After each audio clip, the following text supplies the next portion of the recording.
자기에 대해서 비판하게 되면은 어떻게 생각을 하느냐, 저것들은 나를 부러워하는 거다, 질투하는 거다 라는 식으로 받아들이게 된다고요. 타인에 대해서 자기가 생각할 때 좀 못하다 싶으면은 마구 무시하고, 참 안타까운 질환이에요.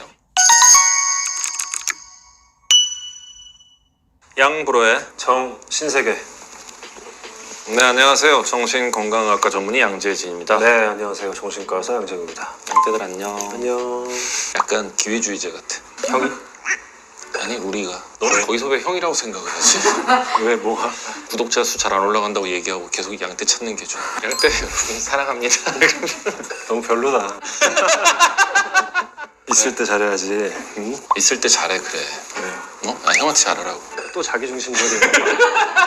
오늘은 자기중심적인 나르시시즘에 대해서 얘기를 하려고 합니다.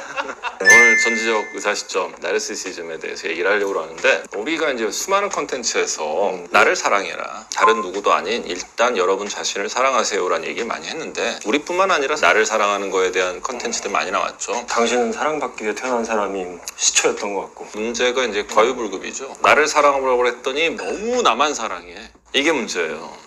나르시시즘 뭐 다들 이제는 너무 많이 알고 계시지만, 그리스 로마 신화에 나왔던 나르키소스, 거울에 비친 자기 모습이 너무 아니, 반해가지고. 연못이에요, 연못. 아, 그 당시엔 거울이 없었어요. 물에 비친 자기 얼굴에 이제 반해가지고 너무 이제 사랑한 나머지 물에 빠져 죽었다. 뭐 여기서 이제 유래가 됐는데, 정신과에서는 이제 나르시시스트, 자기애성 인격 장애라고 이제 얘기합니다. 오늘은 거기에 대한 얘기를 하려고 합니다. 사실 이제 이 자기애성 인격 장애라는 건 이제 정신과에서 많이 사용을 하고, 자기애라는 단어도 어떻게 보면 정신과적 용어에서부터 시작이 됐거든요. 프로이드도 얘기를 했었고, 세상을 향해 가야 될 에너지가 나한테만 꽂혀 있는 거죠. 오로지 나만. 그래서 자기중심적이고, 본인의 어떤 모습들에 대해서 지나치게 과대 포장을 하고 약간 망상적인 생각을 가지게 되고, 타인에 대해서는 굉장히 무시하고 공감을 못하고 그런 모습들을 보이게 되는 거죠. 많은 분들이 이제 자기애성 인격장애 환자들이 자존감이 높은 거 아니냐, 자존감이 높으면 자기애성 인격장애 아니냐, 뭐 이렇게 혼동하시는 분들이 많이 계신데, 자존감이 높은 사람들이 자존심을 안 부린다, 뭐 예전에 이런 얘기 한 적이 있잖아요. 우리가 똑같은 것 같아요. 자존심을 부리는 사람들이 이제 자기애성 인격장애와 연관성이 있을 수 있고요. 기본적으로 어린 시절에 부모와 처음 애착 관계를 형성을 할 때 부모로부터 충분히 나의 어떤 작은 성취라도 그때그때 잘 인정을 받고 수용당한 경험이 있는 분들은 자기애성 인격장애로 가지 않죠. 대부분 부모로부터 이제 채워지지 않는 인정 욕구가 깔려 있고요. 심한 경우에는 이제 학대라든지 방임이라든지 이런 식으로 부모가 나한테 했을 때 나는 항상 뭔가 부족한 사람이라는 게 깔려 있어요. 그래서 엄청난 열등감이 이제 내재되어 있는 상태에서 내 현실은 너무너무 슬픈 거죠. 현실에서의 내 모습은 너무 별거 아니고 너무 보잘것없기 때문에 이분들이 자기 스스로를 지키기 위해서 방어 기제를 작동을 시킵니다. 그게 결국 자기애예요. 나는 사실 대단한 사람이야, 니네가 몰라서 그렇지, 나 사실 되게 우월한 존재야 라고 해서 자기 스스로에 대해서 망상 같은 느낌으로 꾸밉니다. 그러니까 이제 타인을 대할 때 사람들이 나한테 당연히 대우해줘야 된다는 특권의식을 갖고 대하게 되고요. 아주 어렸을 때 누가 나를 챙겨주지 않았기 때문에 내가 챙김을 받으려고 하는 게 큰 거고, 인정받으려고 하는 게 크다 보니까 타인을 대할 때에도 그들은 나를 위해서 존재해야 되고 그들이 나한테 뭔가를 해줘야 되고, 이런 식으로 자꾸 인간관계에 있어서 착취적인 관계를 형성할 수밖에 없는 모습을 보이죠. 자기애성 인격장애 진단 기준에 나오는 증상들을 보면은 두 개가 공존을 해요.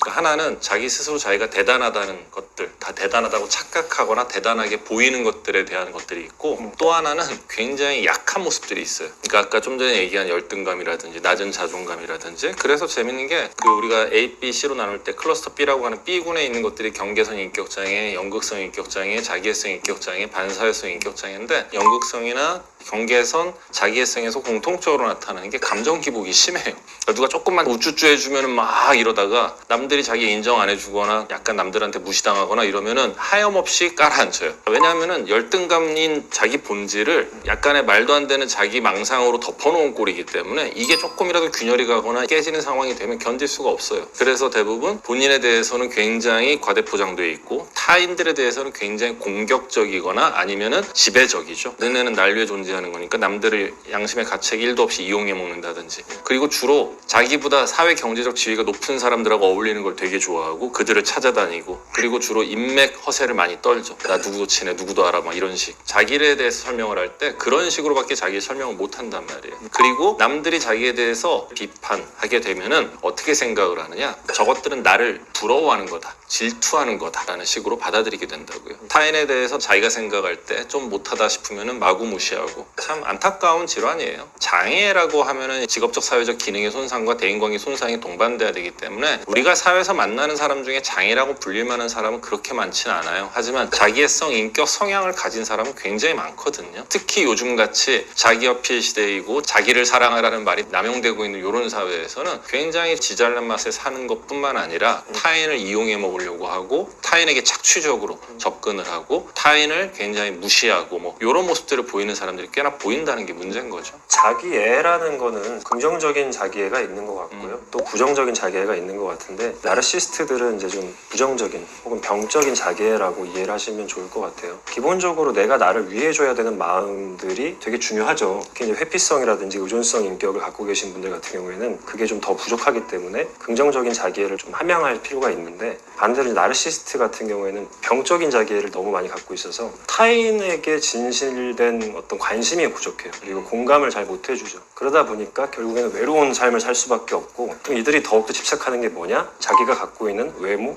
내가 갖고 있는 사회적 지위, 내가 갖고 있는 경제적인 보여지는 것들에 더욱더 집착을 하게 돼요.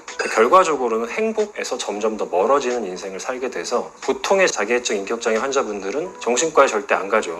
난 잘난 사람인데 네가 뭔데 나를 평가해, 이제 이렇게 나온단 말이에요. 이분들이 나이를 먹고 뭔가 내가 인생을 잘못 살았나라는 현타를 딱 느낄 때가 있어요. 그런 걸 볼 때마다 그런 거에 더 목을 매고 내가 살고 있다면 난 혹시 자기애적 인격이 아닌가 한 번쯤 의심을 해보실 필요가 있을 것 같아요. 내가 진짜로 행복하기 위해서는 그것들이 우선순위가 돼서는 안 되고, 타인과 진정한 교류라는 거는 그런 거를 배제한 상태에서 진실된 관심을 보일 수 있을 때 가능하지 않을까, 이제 이런 식으로 자기 스스로를 좀 탐색해 볼 필요가 있는 것 같습니다. 자기애성 인격 성향을 가진 사람과 조금 어울리다 보면은 질리게 돼요. 왜냐하면 그들은 대인관계가 너무 목적지향적이야. 누굴 만난 이유가 뻔해요. 이 사람이 돈이 많으니까, 이 사람이 유명하니까, 내가 원하는 뭔가를 가지고 있기 때문에 그를 이용해 먹거나 착취하기 위해서, 그 사람 옆에 붙어 있으면 나도 비슷하게 사람들한테 대접을 받기 때문에 그런 거를 원해서 목적지향적으로 사람을 만나요. 그리고 본인이 조금 잘 되기 시작하거나 본인이 사회 경제적 지위가 예전보다 조금씩 올라갈수록 주변 사람을 대하는 태도가 너무 달라져요. 뭐 사람이 처음에 좀 조금 성공하고 나면은 한 몇 달 동안은 눈에 뵈는 거 없을 때가 있어요. 근데 그 시기를 겪고 나면 대부분 현타 겪고 아 이러면 안 되겠구나 해서 돌아온다고요. 근데 이들은 그 채로 쭉 더 심해져요. 그래서 주변에 혹시나 내 친구 아니면 내 지인 중에 이런 사람이 있었나? 혹은 주변 사람들이 점점 나로부터 멀어지고 있는 건 아닌가? 이런 거를 한 번쯤은 생각을 해보실 필요가 있단 말이에요. 얼마 전에 어떤 동생하고 얘기를 하는데, 자기가 돈을 벌어서 너무 성공을 했을 때 너무 질투하거나 시기하지 마세요 그러더라고. 되게 황당했어요. 아 얘는 이렇게 생각하는구나. 야 네가 잘 되면 나는 축하해주지, 그리고 너한테 웃으면서 술 사라 밥 사라라고 하지 내가 왜 그걸 시기하고 질투하냐. 너는 그래? 그랬더니 네 저는 자기보다 누군가 더 성공하면 그렇게 부럽고 그렇게 시기 질투가 나고 화가 난다라는 거예요. 이게 자기애성 인격 성향의 전형적인 모습이다 라고 말씀을 드리고 싶네요. 볼 텐데 뭐 모르겠다. 자기애성 인격하고 또 많은 분들 소시오패스하고 이제 관련성에 대해서 궁금해하실 텐데, 소시오패스가 보통 이제 자기애성 인격이나 반사애성 인격을 자꾸 믹스시켜주는 형태예요. 타인을 착취 대상으로 보고 나를 위해 존재하는 사람들로 보는 부분들이 이제 반사애성과 자기애성에서 나타나는 특징인데, 근데 이제 이 자기애성 인격 장애를 오버트라고 코버트로 나누거든요. 자기애성 인격하고 회피형하고 좀 합쳐져 있는 게 어떻게 보면 좀 그 아까 내현형의 자기애성 인격의 모습을 띠고 있는 것 같고, 자기애성 인격과 반사애성 인격이 좀 합쳐져 있는 게 그 외현형, 오버트한 자기애성 인격인 것 같아요. 오버트가 이제 외현형, 지금까지 저희가 설명했던 이제 좀 나 누구야 이렇게 얘기하는 막 이런 사람들이 그러니까 외현형이고, 내현형인 분들도 있어요. 이 사람들은 되게 수줍어 보여요. 근데 사실은 부모가 자식한테 넌 훌륭한 아이고 대단한 아이야 라는 식으로 이제 강요를 하다 보면 이 친구가 어느 순간 난 너무 대단해 라가 딱 자리가 잡히면서 사회적으로 나를 챌린지 하려고 하지 않는 자세를 취하게 된다는 거죠. 나의 대단함이 깨지는 게 너무 두려운 거예요. 남을 찍어 누르면서 나는 대단해 이렇게 느끼는 게 이제 오버트 외연형의 자기애성 인격이라면 아예 부딪힘 자체를 회피하면서 한 번도 접은 적 없어. 왜냐하면 한 번도 싸워본 적이 없기 때문이지. 그런 사람들 이제 코버트 이렇게 자기애성 인격이 좀 분류가 돼요. 그래서 우리가 처음에 이제 오늘 주제를 다룰 때 얘기했지만 자기 자신을 사랑하세요 뭐 이런 얘기들이 물론 되게 필요한 얘기 좋은 얘기지만 자칫 위험할 수 있는 게 아무것도 해보지 않은 상태에서 내가 너무 사랑스러워 이렇게 생각하는 거는 차라리 밖에서 싸우면서 너 별거 아니야 나 대단해 이것보다 더 위험할 수 있다. 왜냐하면 내 스스로 뭔가를 도전하는 데 있어서 굉장히 많은 걸림돌이 될 수 있고 한 번도 이제 전투에 나가려고 하지 않으면서 내 세계 안에 함몰돼가지고 그 무엇도 해볼 수 없는 사람이 될 수 있기 때문에 코보트한 자기애성 인격이 조금이라도 내가 의심이 된다 이런 분들은 다시 한번 나 스스로를 좀 재평가해보는 그런 기회가 있었으면 좋겠어요. 제일 중요한 건 균형입니다.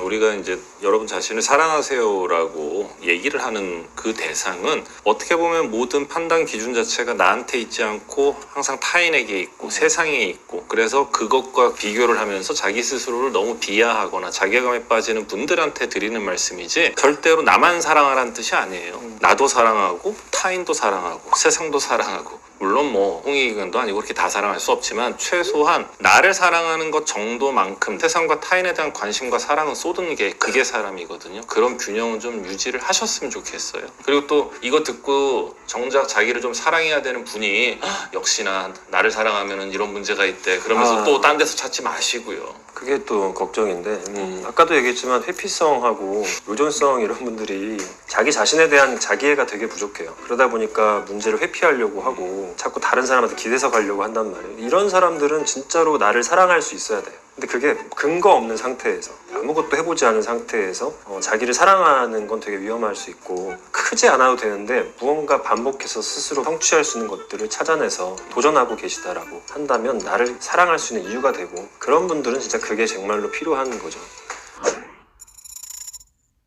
오늘 자기애성 인격장애에 대한 이야기를 해봤는데요. 나르시시즘은 사실 굉장히 타인들에게도 못할 짓이지만 자기 파괴적이기도 합니다. 그래서 주변에 혹시 이런 사람이 있다면 아직 어리다면 이런 내용들 좀 얘기를 한번 해주시고요. 나이가 많은 지인이 있다 그러면 가급적 피하시고요. 내가 혹시 이런 성향이 있다 그러면은 다시 한번 본인을 되짚어보는 게 굉장히 중요합니다. 특히 아까 양재영 원장이 얘기한 싸워본 적이 없기 때문에 진 적이 없다라는 분들 매번 필요한 적절한 좌절, 결핍, 비판을 경험하지 못한 채 자라서 내가 정말 대단한 줄 알고 그게 깨지는 게 무서워서 세상에 나가지 못하는 분들은 한 발이라도 좀 세상에 내딛기를 바랍니다.